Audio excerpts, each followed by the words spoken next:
새벽 3시 또 깼어. 옆으로 누워서 폰을 켰다 껐다 하다가 결국 그 사람 인스타를 들어가게 돼. 스토리도 없고 피드도 그대로인데 거기서 뭘 읽어내려는 건지 나도 모르겠고.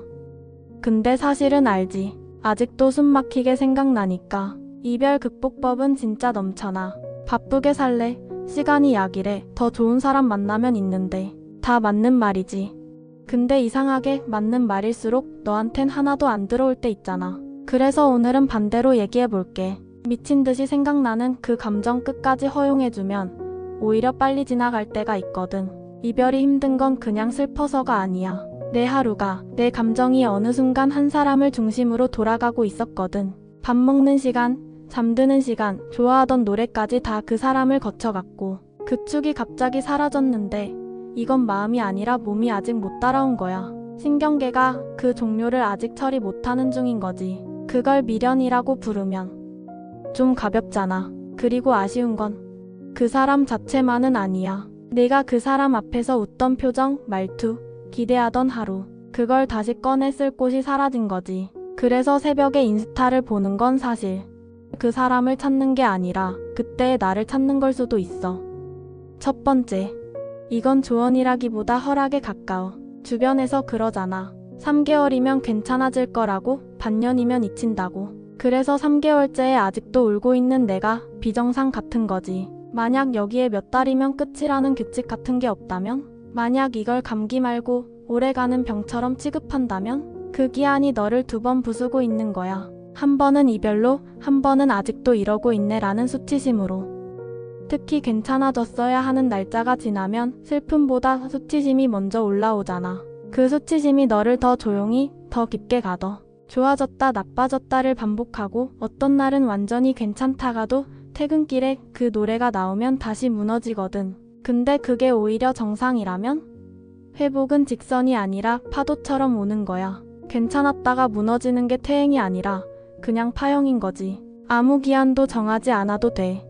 지금은 그냥 그래도 되는 거야. 두 번째, 사람들은 이별을 이력서에서 빼듯이 지우려고 하잖아. 그건 끝난 일이니까 더 이상 그 사람 얘기하지 마. 근데 만약 너를 설명하는 문장에서 그 사람을 삭제하지 않는다면? 내가 누군가를 그렇게까지 사랑했다는 건 내 정체성의 일부거든. 그걸 지우면 너까지 같이 지워지는 거야. 지우려고 할수록 그 사람은 오히려 더 커져. 삭제는 끝이 아니라 재생이 되거든. 친구 결혼식에 가서 웃고 커플 피드 보면서 좋겠다 하고 누가 요즘 어때? 물으면 잘 지내 하고. 근데 그 잘 지내가 너를 가장 많이 닳게 하거든. 너는 헤어진 사람이 아니라 한때 진짜로 사랑했던 사람이야. 나는 한 사람을 잃었고 아직 그 빈자리가 아파 이걸 말할 수 있게 되는 게 회복이지 숨기는 게 회복은 아니잖아. 근데 또 한편으론 미움도 올라와. 왜 나만 이렇게 됐지? 왜 끝까지 노력한 사람은 나인데 남은 건 나만이 꼴이지? 이 억울함이 진짜 독한 게 사랑보다 오래 가거든. 그래서 어떤 날은 보고 싶은 게 아니라 진짜로 분해. 세 번째, 오후 2시에 이불 속에서 울고 있어도 돼. 그 사람이 선물한 인형을 끌어안고 있어도 괜찮아. 누가 보면 유난이라고 할 수도 있겠지. 근데 지금 내가 해야 할 건 어른답게 행동하기가 아니라 내 안에 무너진 부분을 무시하지 않는 거거든. 지금 필요한 건 멋진 모습이 아니라 살아남는 모습이야. 품이라는 게 지금 너를 살려주진 않으니까. 다만 여기엔 규칙이 없어야 해. 쓰고 싶으면 써도 돼. 보내지 않을 걸 알면서도. 메모장이든 새벽 4시 녹음이든 왜 그랬어 라는 편지도 내가 보고 싶어 라는 편지도 심지어 내가 가장 듣고 싶은 문장으로 가득 찬 상대가 보낸 것 같은 편지까지. 미안해, 내 말이 맞았어 그런 문장들로. 우스워도 괜찮아. 체면이 지금의 너를 살려주진 않으니까. 그리고 이상하게 그 편지를 쓰는 동안만큼은 내 마음이 어딘가 붙잡을 곳을 찾거든. 보내지 않아도 그 시간은 너를 조금 숨쉬게 해. 네 번째, 주변 사람들이 도와주려고 그러잖아. 걔가 뭐가 좋아. 원래 별로였어. 너한테 안 맞았던 거야. 고마운 말이지. 근데 이상하게 내 감정은 그 말을 안 믿거든. 왜냐면 너는 알고 있으니까. 그 사람이 가끔은 진짜 좋았다는 걸. 그래서 미워하지 마 같은 말도 솔직히 별로야. 미움은 나쁜 마음이 아니라 내가 무너진 걸 인정하는 방식이기도 하거든. 나 그렇게 대충 사랑한 거 아니었다는 증거. 그러니까 미워도 돼. 대신 미움이 너를 대신 살아두게만 두지 말자. 미움 뒤에 항상 하나가 숨어 있어. 아쉬움, 그리움, 그리고 서운함. 이 상화가 멈추지 않는다면 차라리 끝까지 가도 돼. 가장 좋았던 순간, 가장 따뜻했던 말, 가장 설렜던 장면 전부 꺼내서 끝까지 올려봐. 그렇게 올리다 보면 이상하게 어느 순간 작은 목소리가 나와. 근데 그 사람, 내 말 자르는 거 진짜 많았는데. 그리고 중요한 날 항상 늦었는데. 현실 감각이라는 건 억지로 만드는 게 아니거든. 이 상화를 끝까지 밀면 너도 모르게 현실이 슬쩍 돌아오는 거야. 여기까지 듣고 이게 조언이야? 싶을 수 있어. 맞아.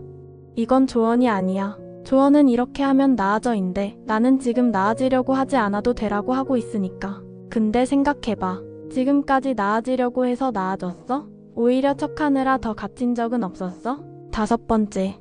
연락하면 안 돼. 차단 유지해야 해. 미련 보이면 끝이야. 다 맞는 말이지. 근데 그 규칙을 지키는데 에너지를 전부 쓰면 정작 내가 느끼는 감정은 갈 데가 없어지거든. 규칙은 지키는데 마음은 계속 제자리에서 발만 동동 구르는 느낌. 만약 잘 버티는 사람이 되려고 애쓰다가 오히려 성숙해질 기회를 놓치고 있는 거라면 그렇다고 연락하라는 얘긴 아니야. 그 선을 넘으면 결국 너만 더 다쳐. 근데 내 안에서 일어나는 창피함, 굴욕감, 망상 이건 혼자서 끝까지 겪어도 돼.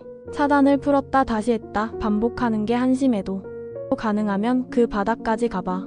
그 한심함이 사실은 마음이 현실을 따라잡는 과정일 때가 있어. 스스로 안 되는 이유를 몸으로 알게 되는 날이 오거든. 억지로 놓는 게 아니라 손이 스스로 멈추는 순간이 와.